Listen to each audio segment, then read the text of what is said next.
Hello friends, આજના વિડીયોમાં આપણે એ ડિસ્કસ કરીશું જો તમને ઓઇલી સ્કિન છે તો તમારે શું સ્પેશિયલી પ્રિકોશન રાખવાનું છે, એટલે કે ધ્યાન રાખવાનું જેના કારણે તમારી ઓઇલી સ્કિન ના રહે અને એના કારણે તમારી સ્કિનને ડેમેજ ના થાય. વિડીયોને એન્ડ સુધી જોજો, કેમ કે એન્ડમાં હું તમને એક હોમ બેઝ ટિપ્સ આપવાનો છું જે તમે યુઝ કરીને તમારી ઓઇલી સ્કિનને સરખી રીતે પ્રોટેક્ટ કરી શકીશો. મારું નામ ડૉક્ટર કૃષ્ણા ભલાલા, હું ડર્મેટોલોજીસ્ટ સુરતથી છું. હું રેગ્યુલરલી સ્કિન, હેર અને હેર ટ્રાન્સપ્લાન્ટ રિલેટેડ વિડીયોઝ મારી ચેનલ પર અપલોડ કરું છું. જો તમને પણ સ્કિન અને હેરના કોઈ પણ પ્રોબ્લેમની સાચી અને સચોટ માહિતી જોઈતી હોય તો અમારી ચેનલને સબસ્ક્રાઈબ કરજો. હવે આપણે જોઈશું કે ઓઇલી સ્કિનના મુખ્ય કારણો શું છે.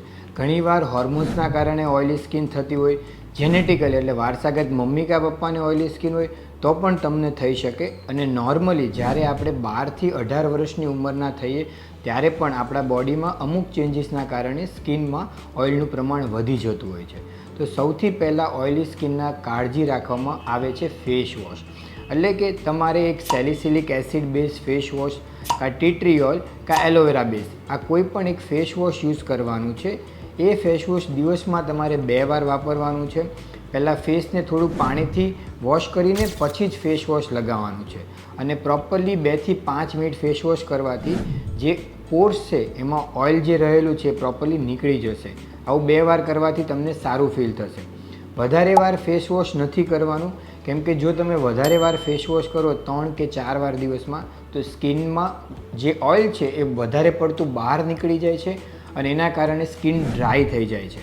આ ડ્રાયનેસ આપણી ચામડીમાંથી સિગ્નલ બ્રેઇનમાં મોકલે છે અને બ્રેઇનને તેવું લાગે છે કે સ્કિન બહુ સુકાઈ ગઈ છે, એટલે એ વધારાનું ઓઇલ બનાવે છે.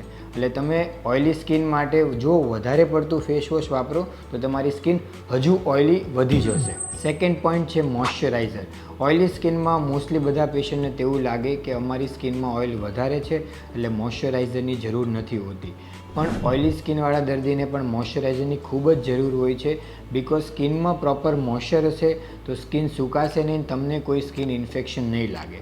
એટલે તમારે ખાસ કરીને યા તો લાઇટ વેઇટ મોઇશ્ચરાઇઝર યુઝ કરવાનું છે કાં પછી ઓઇલ કંટ્રોલવાળું મોઇશ્ચરાઇઝર યુઝ કરવાનું છે.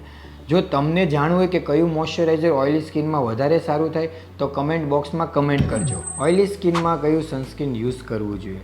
નોર્મલી લોકો 40, 50 કે 60 SPF વાળું સનસ્ક્રીન યુઝ કરતા હોય, પણ ઓઇલી સ્કિનના દર્દીને ખાલી 20થી 30 SPF વાળું એટલે કે લાઇટ વેઇટ સનસ્ક્રીન જ યુઝ કરવાનું છે.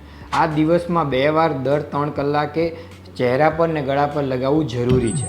શેમ્પૂ કયું યુઝ કરવાનું છે. નોર્મલી સ્કેલ્પ પર વધારે ઓઇલ બનવાના કારણે કચરું ત્યાં જમા થાય છે, એટલે ઓઇલી સ્કિન જેને હોય એને અઠવાડિયામાં 3 વાર શેમ્પૂ યુઝ કરવું જરૂરી છે. આ માઇલ્ડ શેમ્પૂ રાખવાનું જેના કારણે એ ઓઇલ પણ ઇઝીલી નીકળી જાય અને તમને કોઈ તકલીફ ના થાય. જેમ વિડીયોના સ્ટાર્ટિંગમાં કીધું તે રીતે હવે આપણે ઓઇલી સ્કિન માટેના ઘરેલું ઉપચાર જોઈશું, જેમાં તમારે 4 ચમચી ચણાનો લોટ, 1 ચમચી મધ, 1 ચમચી દહીં અને થોડાક ટીપા લીંબુના નાખીને એક પેસ્ટ બનાવવાનો છે. એ તમારે ફેસ પર લગાવવાનો અને 20-30 મિનિટ પછી ઠંડા પાણી અને વોશ કરવાનો છે. આ કાઢ્યા પછી તમારે એક મોઇશ્ચરાઇઝર લગાવવાનું છે. આવું અઠવાડિયામાં 2થી 3 વાર કરવાથી તમારી ફેસની ઓઇલીનેસ ઘટી જશે. સેકન્ડ નંબરમાં તમે મુલતાની માટી પણ અઠવાડિયામાં 1 વાર લગાવી શકો, જેના કારણે ઓઇલી સ્કિન પણ ઓછી થઈ જાય અને ચહેરા પરની ડેડ સ્કિન પણ આસાનીથી નીકળી જશે.